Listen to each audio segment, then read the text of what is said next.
visiter les travaux en cours et apprécier les actions du gouvernement de la rupture afin d'évoquer des idées pour le futur, c'est l'objectif pour lequel le ministre conseiller à la Défense et à la Sécurité, Rachidi Gbadamassi, s'est rendu à la caserne militaire de Dessa à Alada dans la soirée de ce jeudi 24 avril 2025 pour constater l'avancement des travaux confortatifs complémentaires et de construction partielle de la clôture de cette caserne. Le directeur des travaux de l'entreprise Fadil évoque les travaux en cours. Ces travaux sont composés en 4 lots. Le premier lot, c'est la construction de l'amphithéâtre, de la salle des fêtes, en quelque sorte. Le second, c'est la construction des logements pour la relaxation des soldats qui reviennent du front. Le troisième, c'est la clôture partielle et la piste audace, la piste d'entraînement des paracommandos. Et puis, dernier lot, c'est la soute à munitions. Actuellement, nous sommes dans l'amphithéâtre de la salle polyvalente. Donc, pour l'évolution des travaux, nous pouvons dire que nous sommes probablement à un taux de 58% pour un délai de consommation de 55%. Donc, la fin des travaux est prévue pour le 15 août de cette année. Actuellement, les travaux évoluent normalement. Les commandes pour les équipements sont en cours et nous attendons leur arrivée le mois prochain pour l'installation. Ici, par exemple, nous sommes dans les travaux de finition, la peinture, les carreaux. Ensuite, suivant la pose des équipements pour l'ameublement et autres qui vont suivre. Bon, pour les logements aussi, c'est pratiquement au même niveau. Nous avons aussi le FED qui est en cours. Là, le mois prochain, on va normalement connaître la pose des pavés et des gazons. Il y a aussi des bancs publics pour permettre aux usagers de se reposer dans les meilleures conditions. Dans les travaux, le lot le plus difficile, c'est la piste d'audace. C'est des ouvrages spéciaux pour l'entraînement des soldats. Donc, il y a des pièces spécifiques que nous devons fournir pour respecter la conformité avec les normes militaires. Mais c'est une façon en commande. Quant au responsable logistique de la caserne de Dessa, Husseini Ablaye, il se dit satisfait de l'évolution des travaux. Pour rendre la vie du personnel plus confortable, il a été décidé certains travaux confortatifs et complémentaires qui se poursuivent très bien. Et nous sommes actuellement dans la salle, l'auditorium de 503 places, qui est vraiment un très bel ouvrage qui vient à point nommé, puisque avec l'effectif que nous avons dans l'enceinte de cette caserne, plus de 2500, il fallait un endroit pareil pour pouvoir se retrouver et surtout lorsqu'il y a de grandes communications à faire. En dehors de cette infrastructure, nous avons également d'autres ouvrages comme la soute à munitions, qui pour un militaire est très capital puisque c'est là que nous avons notre force. C'est de ça que nous pouvons, et avec ça nous pouvons aller faire vraiment les bonnes guerres. Mais aussi nous avons besoin des endroits pour se distraire comme le foyer et autres qui sont aussi dans le plan et des travaux complémentaires. Donc tous ces travaux sont vraiment très appréciés.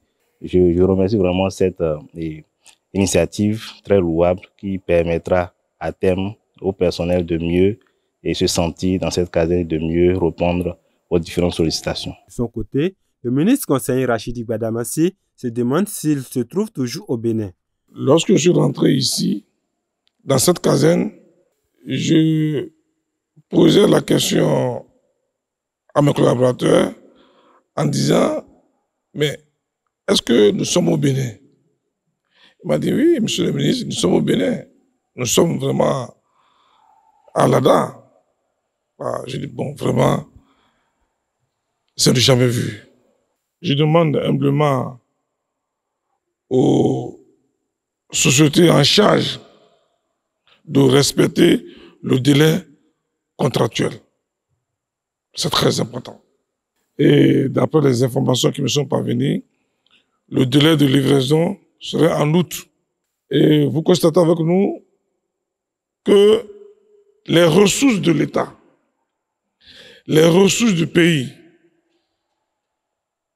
sont bien gérées et ça profite véritablement à nos forces de défense et de sécurité. Prochainement, nos forces de défense et de sécurité seront comparables aux forces de défense et de sécurité des pays européens.